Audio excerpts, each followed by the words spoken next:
जी आप डिस्कशन जी कीजिए जी प्लीज। इबलीस जी। जी मैं जी बोलूं। इबलीस जी बोलिए।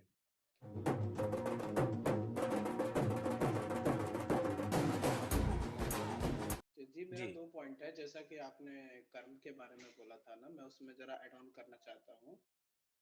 कर्म का मेरे मेरे ओपिनियन में कर्म कुछ इस तरह से है ना कि मतलब जैसे आप कोई चीज कर रहे हैं तो उसमें आपको अगर इंटरेस्ट है तो वही आप करते जाएंगे। अभी वो आप अच्छा कर रहे हैं या बुरा कर रहे हैं वो आपके माइंडसेट से सेट है, ठीक है। अगर आप किसी का मर्डर कर रहे हैं, मान लीजिए आप नहीं पकड़े गए आज, फिर आपको मर्डर करने की हम्म उत्सुकता और जाग जाएगी। एक मर्डर किया, दो मर्डर किया, हम्म तीन मर्डर किया, कभी ना कभी आप पकड़ेंगे क्योंकि इंसान गलती करता है। तो मेरे मेरे हिसाब से जो कर्म है वो चीज सही है। और हेवन और हेल का जो कॉन्सेप्ट है ना, वो मेरे जी लॉजिक से इस तरीके से खराब हो रहा है क्योंकि देखो कैसा है कि हम जब ऑपरेशन करने जाते हैं तब हमको एनेस्थीसिया दिया जाता है। और एनेस्थीसिया देने के हम्म बाद हमारा जब ऑपरेशन होता है, ऑपरेशन के बाद में जब वो जितना भी चीरफाड़ कर ले हमको पता ही नहीं चलता है।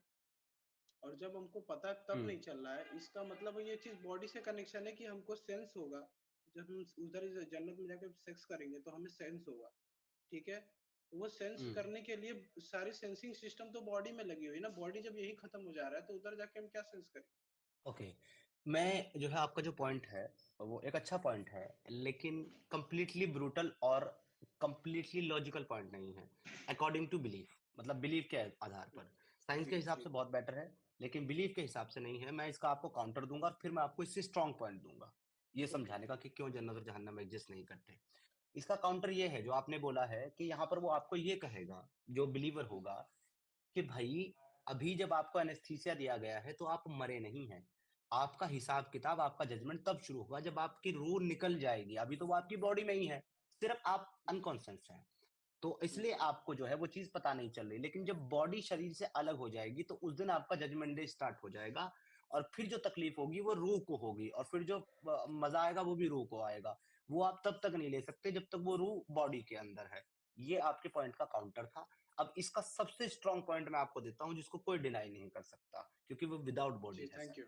किसी भी इंसान को अगर ये यकीन है कि मरने के बाद रूह जो है वो जन्नत में जाएगी, और उसको वो सारी चीजें पता होगी कि वो कहाँ है, क्या कर रहा है, तो उससे बहुत सीधा सा सवाल है कि इंसानी शरीर में आने से पहले भी तुम रूह थे, कहाँ थे तुम? याद है तुमको? माँ जी के पेट में आने से पहले अगर किसी भी जी सोल को, किसी भी रूह को ये पता नहीं है कि वो हाँ हाँ कहाँ थी, इससे पहले किस सिचुएशन में थी, क्योंकि पुनर्जन्म का कॉन्सेप्ट ही नहीं है इस्लाम में, सिर्फ रूह थी और फिर शरीर में आ गया, निकल के रूह चली जाएगी। तो फिर हाँ आपको जो ये कहा गया कि आलम अरवा में इकट्ठा किया सारी रूहों को और कहा कि तुम्हारा खुदा कौन है, उन्होंने कहा जी आप हो, कि जाओ तुमको दुनिया में भेज रहा हूँ, पैदा कर रहा हूँ, वहां जाकर के भी अगर ये कहा कि मैं खुदा हूँ तो वापस जन्नत दूंगा, और अगर नहीं कहा तो फिर जहन्नम में डाल दूंगा। इबलीस को अगर आपने फॉलो किया, यानी आपको अगर उन्होंने फॉलो किया, तो अल्लाह उनको जहन्नम में डाल देगा। तो मेरे भाई ये पॉइंट इतना इलॉजिकल है कि जब उनको पैदा होने से पहले का वक्त याद नहीं है कि उनकी रूह कहाँ थी, किस हालत में थी, तो मरने के बाद कैसे याद रहेगा? एक पॉइंट। जी बराबर। दूसरा पॉइंट, जी अगर उनको चलो ये मान भी ले दिल बना करके, हालांकि मानने वाली बात कतई नहीं है, लेकिन अगला पॉइंट रखने के लिए 1 मिनट के लिए अगर ये मान लें कि चलो हमने मान लिया जन्नत है जिसमें तुम चले जाओगे, तो भैया इसकी क्या गारंटी है कि तुम हमेशा वहां रहोगे? क्योंकि जब एक बार जन्नत में आदम को भेज कर निकाल दिया तो तुम्हें नहीं निकालेगा, इसकी क्या गारंटी है? जी बराबर। और फिर एक अगर बात उसने है ये ये। कह दिया कि उसने अगर ये कह दिया, क्योंकि जब आदम को बनाया था और आदम को जन्नत में भेजा था, तो उसे ये कह करके नहीं भेजा था कि तुझे जन्नत में भेज रहा हूँ, कुछ दिन बाद निकाल दूंगा। उसको ये कह के भेजा था कि जन्नत में रहो, खाओ पियो, ऐश करो, इस फल का, इस पेड़ का फल मत खाना, और फिर यहीं रहोगे हमेशा। लेकिन पेड़ का फल खा लिया, क्योंकि वो अल्लाह ने पहले लिखा हुआ था कि इसने खाना है और उसने दुनिया में जाना है। तो ये क्या अगर ये फालतू कह बात है। दिया मुसलमानों को, हाँ, अगर मुसलमानों को बाद में ये कह दिया कि ये तो मेरी स्कीम थी, तुमको यहाँ ला करके दोबारा फिर निकालने का, फिर जाओ दोबारा, फिर कर्म, फिर वही काम करके आओ, फिर तब दूंगा दोबारा जन्नत, तो फिर मुसलमानों का तो सी बन गया। हाँ ये तो फिर काट लिया। नहीं सिद्धार्थ भाई, कट आपने गया। ये चीज सुना है हाँ कि कट यहाँ मूतना गया। मना है? सिद्धार्थ भाई, यहाँ मूतना मना है, आपने सुना है ना? वैसा ही है कि ये वाला फल मत खाओ। एक और एक चीज है। एक और एक चीज है, जब भी इन लोग में बोला जाता है कि वहां पे ये सारी चीजें हैं, दारू है, औरतें हैं, और हनी की कुछ बोलते हैं ना, हनी का वो कुछ नदी है, कुछ ऐसा बोलते हैं, हनी से नहलाया हाँ जाएगा हाँ, है ना। तो शहद की हाँ, नहर, दूध की या नहर, शराब उन तहुरा हाँ की नहर जी। हाँ, मैं उस पे ही आ रहा था। तो ये लोग जब बोलते हैं ये सारी चीजें को उत्पन्न करने के लिए कुछ रिसोर्सेस चाहिए होंगे ना, कहाँ से ये उत्पन्न होके आएंगी, तो हम वहां से जन्नत में जा सकते हैं। इस, मैं अगर ऐसा ये एक बोलता हूँ तो पॉइंट फिर लोग है। गाली दे देते हैं, नहीं मुझे नहीं गालियां इबलीस देते भाई, हैं। एक पॉइंट है, उसके साथ आपके साथ मैं और एक पॉइंट ऐड कर दूं। देखिए कि जो जो रिसोर्सेस उनके पास थे, ठीक है, दूध, जी शहद, शराब, इन्हीं का जिक्र है। पिज्जा का जिक्र नहीं, बर्गर का जिक्र नहीं, स्मूदी का जिक्र नहीं, कॉफी का जिक्र नहीं। सोच लीजिए अब, जो वो उनके टाइम पास पे था वही। नहीं मैकडोनल्ड अरे नहीं था अरे ना, अरे वो सर, टाइम पे अरे सर, सुनिए सुनिए, उस टाइम पे मैकडोनल्ड्स नहीं था, उस टाइम पे पिज्जा जो है कहीं वजूद में नहीं था। लेकिन सर उस टाइम पे मैंगो तो था सर, आम, उसका जिक्र है क्या? रेगिस्तान में नहीं मिलता होगा ना। हाँ। अजीब, जी टीम एग्जैक्टली। मेंबर भाई। तो प्लीज रेगिस्तान में हाथी प्लीज कहाँ एक से आया यार? इनकी कहानियों में तो हाथी भी है। अरे सुन तो लो। एक और आपने अभी एक और कहा लास्ट कि पॉइंट। हाँ हम हाँ, बोलिए बोलिए। नहीं नहीं, मैं आप ही को हाँ जवाब इबलीस देता भाई हूँ। एक मिनट, आपने अभी एक आप एक बोलिए, मिनट। आप बोलिए, मैं रुका हूँ, मैं अब माइक। हाँ, अभी इबलीस सर ने कहा कि हम वो जन्नत जाने का सोर्स ही बन जाते हैं। इसका मतलब ये है कि वहां पे शराब मिलेगी। तो ये क्या हम कह सकते हैं, या रब बनाना था भट्टी शराब की और इंसा बना के तूने मेरी मट्टी खराब की। वाह। वाह वाह वाह वाह, क्या बात है, क्या बात है। एक और प्रेम जी एक कह रहे हैं ये व्हाट अबाउट स्ट्रॉबेरी। रेगिस्तान में मिलते होंगे ये सब चीजें, आपको लगता है? सालों को जो जो दिखा है सामने वही लिख दिया किताब में। ये अच्छा, फिर नहीं कि खजूर कुछ। होगा ना? खजूर भी होगा ना वहाँ पे? हाँ, खजूर के पेड़ है तो वो भी हाँ, होंगे। ये ब्यूटी मेरे को मालूम था। Connector, beauty. ठीक है इबलीस भाई, अपना लास्ट पॉइंट रखे फिर।